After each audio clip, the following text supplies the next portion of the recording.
I almost thought I was going to be able to pull myself together to come up here. So moving, and so very much on the topic that I want to talk about today, which is that consciousness is my source. When I chose that topic for today's talk, I had no idea that today would be the first day of the 40 days of abundance plan for the church. And there is absolutely no better program that you could do for really knowing that consciousness is your source and being able to act from that point and being able to think and live and experience from that point.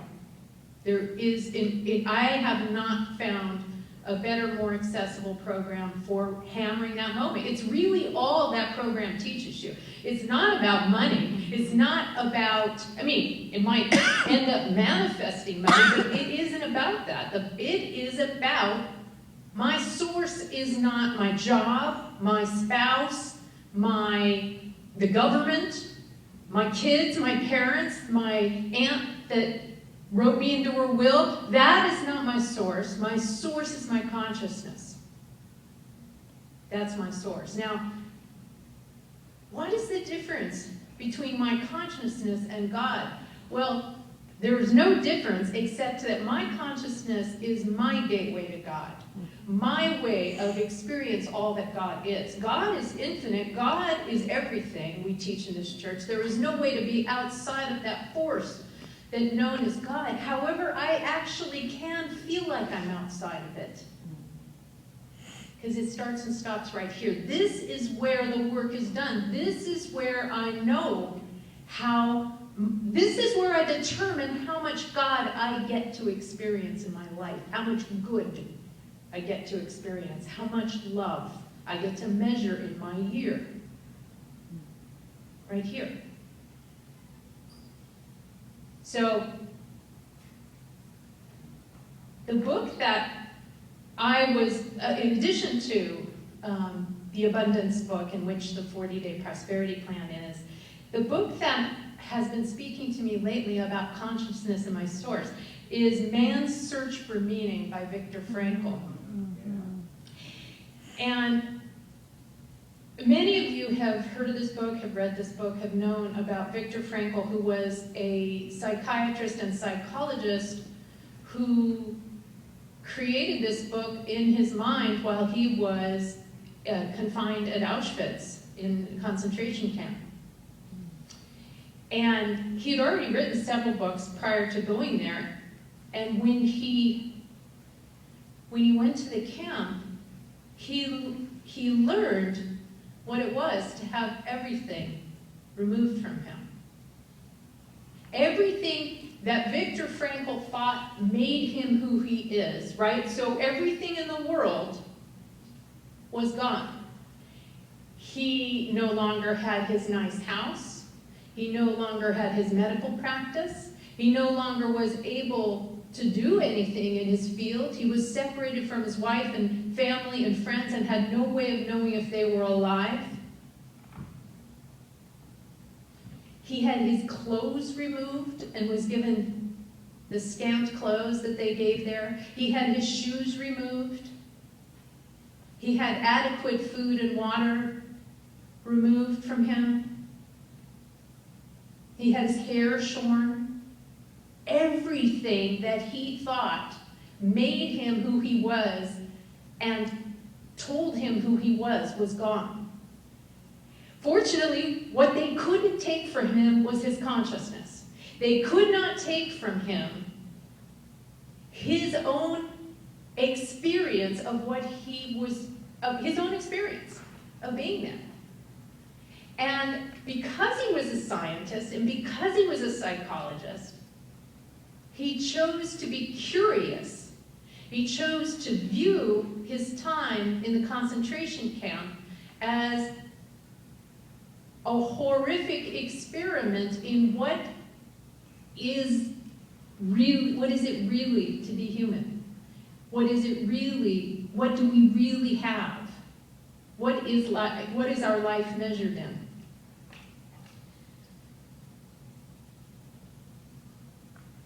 And what I took away from his book was that opportunity, choice, and meaning were the three kind of stools, legs of the stool that he sat on.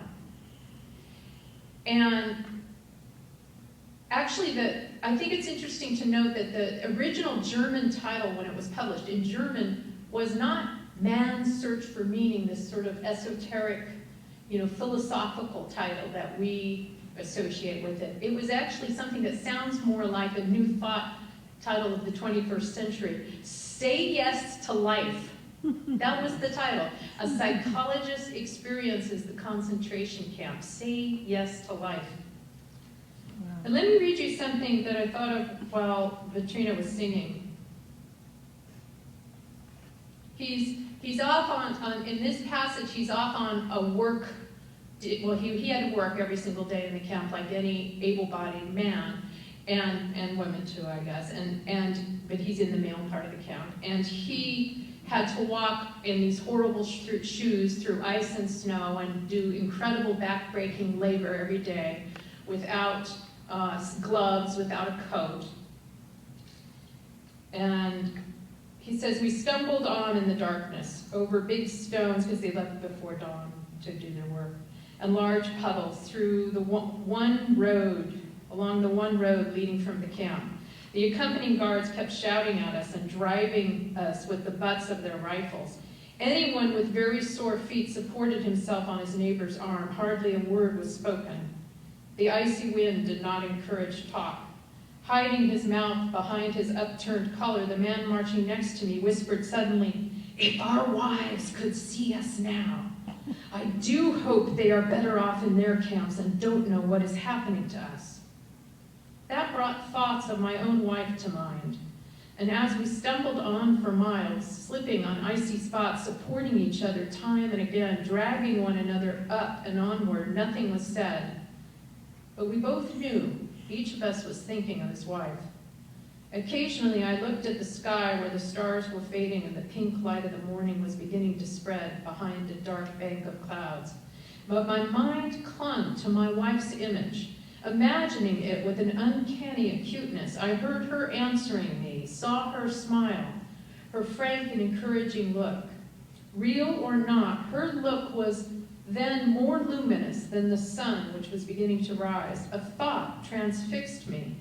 For the first time in my life, I saw the truth as it is set into song by so many poets, proclaimed as the final wisdom by so many thinkers, the truth that love is the ultimate and the highest goal to which man can aspire.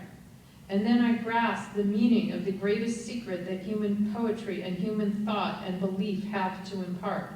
The salvation of man is through love and in love. I understood how a man who has nothing left in this world still may know bliss, be it only for a brief moment, in the contemplation of his beloved. Very powerful. Very, very powerful. He actually never saw his wife again, which is really sad, but he goes on to say and to talk about how even at that moment, it didn't matter, even though it mattered, it didn't matter whether she was alive or dead. What mattered is that he loved her and that he was communicating with her. And all of this took place at the level of consciousness. All of this took place at the level of choice. He made a choice to take the opportunity to focus on what served him and kept him alive. For him, that meant looking at this as a scientific experience and examining his thoughts. We don't all have to be psychologists or psychiatrists. We don't all have to look at our lives as a scientific experience. But when I do look at my life as an opportunity, when I do look at the hardships, like when I get pulled over by a CHP or, God forbid, something much worse, as an opportunity to look for who am I, what do I really believe in, what do I really love, that's when the meaning comes, and that's what keeps us alive and keeps us moving forward. He also visioned while he was in there. We would use that word vision, he wouldn't. He pictured himself, wrote this book in his mind, pictures himself delivering this book at podiums, and all of that came to pass. He kept himself alive in that camp, and he went on to write this book and many others, and to develop an entire philosophy of psychology, a whole field called logotherapy, which is a lot the roots of what we call cognitive therapy today, and it actually has a lot of similarities with science of mind, not surprisingly, because it's about how do we use our minds and how do we move forward with it. As a side note, I want to also say, because this movie is so powerful, if you haven't seen 12 Years a Slave, see that movie. And 12 Years a Slave, I think there's many, many reasons to see it, but one of them that comes to mind in this context is that because it's about a man who was free, who experienced freedom, was living with his wife and family and having this amazing life as a Renaissance man, who then got kidnapped and put into American South slavery, and he and we as the viewers experience slavery the whole time he's in it, as he is supposed to be free. He is a free man and he is supposed to be free, and we see it through the eyes of how would it be if we were suddenly snatched from our lives and we were in slavery, which is what happened to Viktor Frankl, right? That's what happened to him. Of course, I mean, what came to me on this is that, of course, every single person who was enslaved was free in God. They were really free, like they weren't supposed to be there, just as much as him. But what was different about him than to some of the people who were born in slavery, perhaps, and I don't know because I wasn't them and I wasn't there, was that he knew that he was free. He knew that he wasn't supposed to be there. He knew that it was not for him. And he got himself out. Now, I'm not trying to suggest that anybody was enslaved because they brought it on themselves. But what I am saying, and we do know, is that whatever lack of freedom we tolerate in the world, consciously, will be there. And that the more of us who know that we're free and know that every person is supposed to be free and know in our consciousness and hold it as a consciousness both within ourselves and in society that true freedom, then something like slavery or the Holocaust cannot happen again. And until we know that, until we all claim our freedom and humanity and know that every single person is that, we're doomed to repeat ourselves.